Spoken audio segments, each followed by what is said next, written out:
Hello everyone, this is John Frausto with TopSpinTennis.com. In this video, I'm going to do an analysis on Roger Federer's and Juan Martín del Potro's forehands. I've done individual analysis on each of their strokes, but wanted to do an analysis with them side by side. And the reason being is there was an article that I had read, and I'll post the link to that article down below. And Federer had said that he felt that juniors may want to copy Del Potro's forehand. And that piqued my interest. Del Potro has somewhat of an unorthodox forehand. What I mean by unorthodox, I always thought Federer had one of the best forehands in the world. But Del Potro's is different. And what I'm going to do in this analysis is show you some of the commonalities they have and then some of the things that make their strokes truly unique, especially Del Potro's. I hope you enjoy the video.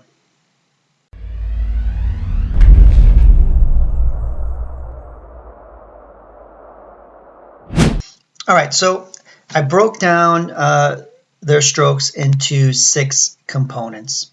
The first one is going to be their grip, so we'll take a look at their grip. Second is going to be their loop, especially the top of the loop. I want to show you, some of the differences in that position. The third is going to be their racket drop. The fourth is going to be their contact point. The fifth is their extension.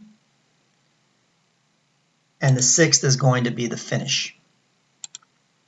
So let's go ahead and take a look at the grip. Both players are in a Eastern forehand grip, and I've talked about this in other videos. I love that grip because the simplicity of it as far as the transition from backhand to a forehand, usually like in a two-hand backhand, for instance, that bottom hand on the two-hander will usually be in a continental grip. Well, to transition to a forehand, you're only moving one bevel to the right, and you're in an Eastern forehand grip. So transition is easier. The other thing is you're able to generate good power because the hand is substantially behind the grip on contact, and you're still able to impart topspin. So Eastern forehand grip for both players. Let's go ahead and take a look at their loop, and specifically the top of the loop. And what I mean, the way I decided this is just the racket head when it stopped. When it reached its apex, maybe go back a little bit here.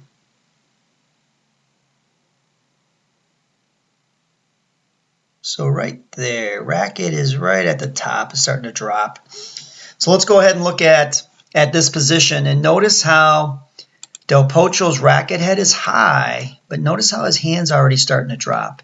And there's been some commentary on this in previous videos of mine, or video of his stroke.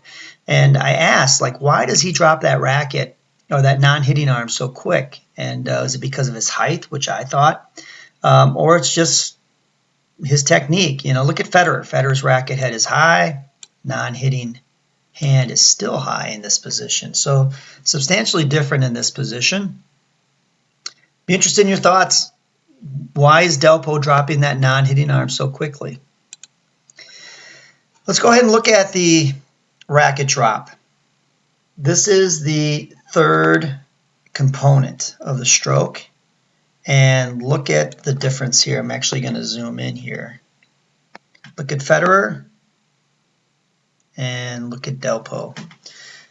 Notice how Federer's racket face is completely pointed towards the ground. He's in the palm down position.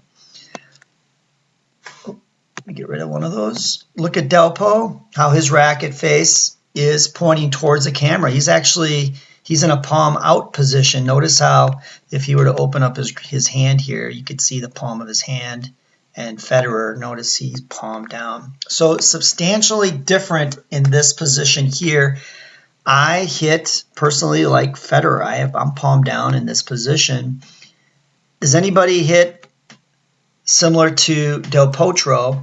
And if you do, is that something that you've always done or self-taught? And you used to be palm down and you're now palm out?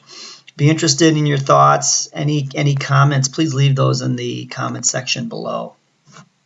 But this is one of the big differences, and I'm wondering when Federer is talking about juniors copying Del Potro's forehand, is this what he's talking about from a technical standpoint? By doing this, I mean, Del Po really doesn't have a lot of moving parts. Federer, by going palm down, then his racket angle is going to have to open back up. Does that complicate things a little bit? Look at how much simpler Del Potro's stroke is as far as from the loop and then going to the ball, the drop. Is that what Federer is talking about? All right. So let's go ahead and they're in the racket drop position here. Let's go ahead and look at as they pull the hitting arm to the ball. So they're going to pull towards the ball. Here's where they get a little bit of lag. I'd say Federer gets a little bit more than Del Potro.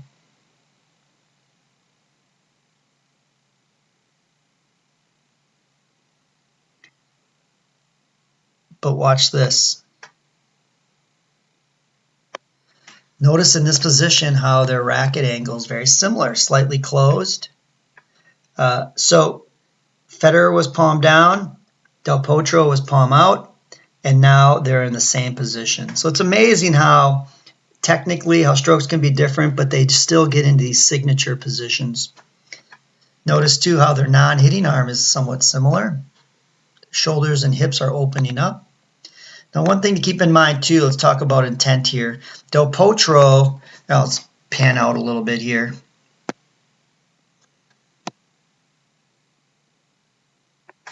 Notice Del Potro's position is according to the baseline. Look at how Federer's substantially further back. Now, Del Potro, his intent was different. He wanted to take the ball early here. So he moved forward and got on top of the baseline. That's one of his signature moves is he's always looking to take the ball early, taking time and space away. And when Federer also talks about Del Potro's forehand, he always said, he takes big cuts at the ball, he flattens the ball out, and regardless if he's winning or losing, he's always trying to put pressure on the opponent by hitting through the ball and getting them on defense right away. Now Federer's, notice how he's further back behind the baseline and he's moving more laterally on this shot. So intent's going to be a little bit different here. The other thing to keep in mind is notice how Del Po is in a square stance, and that's because he is moving forward, taking the ball early, and Federer is more in a semi-open stance here. And obviously, it's because he's moving laterally across the baseline. All right, so they're going to the ball. Let's look at the contact point. These are not in sync here, so I'm going to sync Del Potro's forehand with Federer's forehand.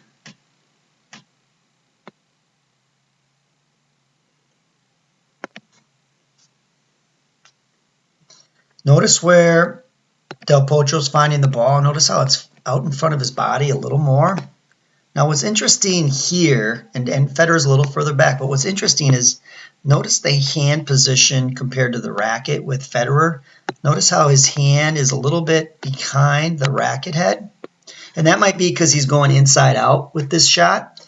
And then notice Del Potro, when he's hitting, his hand and racket head are somewhat in line here. He might be going cross court with this shot.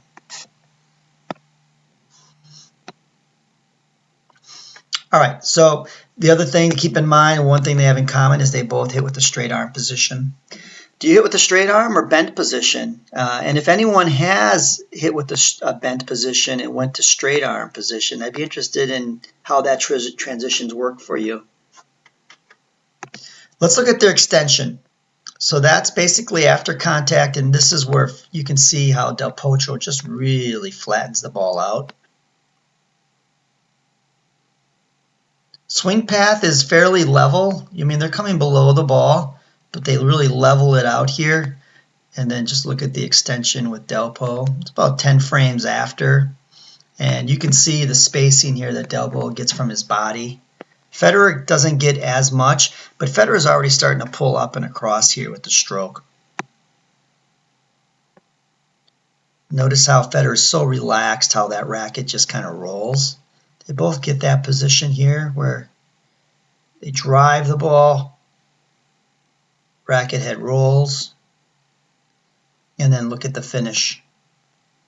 Both finish, between the shoulder and the elbow. One thing that was interesting about this stroke too, and it might be just because Federer's moving laterally, but notice how his you can't see his back, but you can see Delpo's back, and I think that's just because of the ball that Federer was receiving. He was moving sideways, so he wasn't able to uncoil as much. All right, I hope you enjoyed this video. If you liked the video, please hit the like button below. If you really like the video, as always, please share it with your friends, family, players, and coaches. Don't forget to hit that notification bell below to get my latest videos. Enjoy your day.